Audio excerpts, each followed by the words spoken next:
శేషాచల అటవీ ప్రాంతంలో ఆక్రమణ సామ్రాజ్యాన్ని డిప్యూటీ సీఎం పవన్ కళ్యాణ్ స్వయంగా బయటపెట్టారు. మంగళంపేట అటవీ భూముల్లో ఆక్రమణలపై పవన్ కళ్యాణ్ తీసిన ఏరియల్ వ్యూ వీడియోలు, మ్యాపింగ్స్ తో సహా బహిర్గతం చేశారు. రక్షిత అటవీ భూముల్లో అక్రమ కట్టడాల నిర్మాణం జరిగిందన్నారు deputy CM Pavan Kalyan. East Ghats పరిధిలోని రక్షిత అటవీ భూముల్లో 76 ఎకరాలకు పైగా భూమి ఆక్రమణకు గురైందని ఆయన అన్నారు. ఈ భూములు వైఎస్ఆర్ కాంగ్రెస్ పార్టీ సీనియర్ నేత, అటవీ శాఖ మంత్రి పెద్దిరెడ్డి రామచంద్రారెడ్డితో సంబంధం ఉన్నవేనని పవన్ కళ్యాణ్ తన ట్వీట్ లో పేర్కొన్నారు. తాజా తిరుపతి పర్యటనలో సైట్ ను సందర్శించి పరిశీలించారు.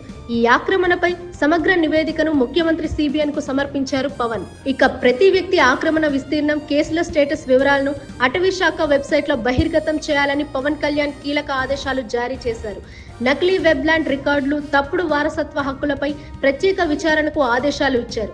విజిలెన్స్, లీగల్ టీంలతో దర్యాప్తు జరపాలని కూడా సూచించారు. అటవీ భూములు జాతీయ ఆస్తి అని, వాటిని కబ్జా చేసే వారిని విడిచిపెట్టమని పవన్ కళ్యాణ్ స్పష్టంగా హెచ్చరించారు.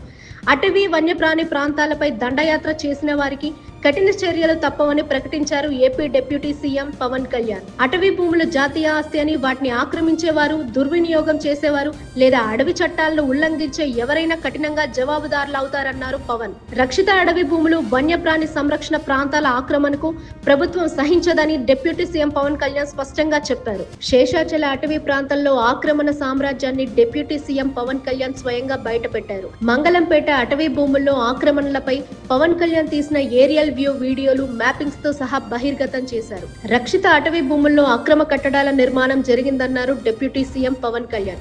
ఈస్ట్ ఘాట్స్ పరిధిలోని రక్షిత అటవీ భూముల్లో 76 ఎకరాలకు పైగా భూమి ఆక్రమణకు గురైందని ఆయన అన్నారు. ఈ భూములు వైఎస్ఆర్ కాంగ్రెస్ పార్టీ సీనియర్ నేత, అటవీ శాఖ మంత్రి పెద్దిరెడ్డి రామచంద్రారెడ్డితో సంబంధం ఉన్నవేనని పవన్ కళ్యాణ్ తన ట్వీట్ లో పేర్కొన్నారు.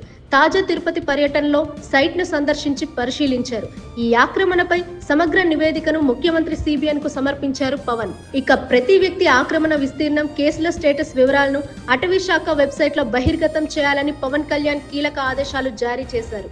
నకిలీ వెబ్లాండ్ రికార్డులు, తప్పుడు వారసత్వ హక్కులపై ప్రత్యేక విచారణకు ఆదేశాలు ఇచ్చారు. విజిలెన్స్, లీగల్ టీంలతో దర్యాప్తు జరపాలని కూడా సూచించారు. అటవీ భూములు జాతీయ ఆస్తి అని, వాటిని కబ్జా చేసే వారిని విడిచిపెట్టమని పవన్ కళ్యాణ్ స్పష్టంగా హెచ్చరించారు.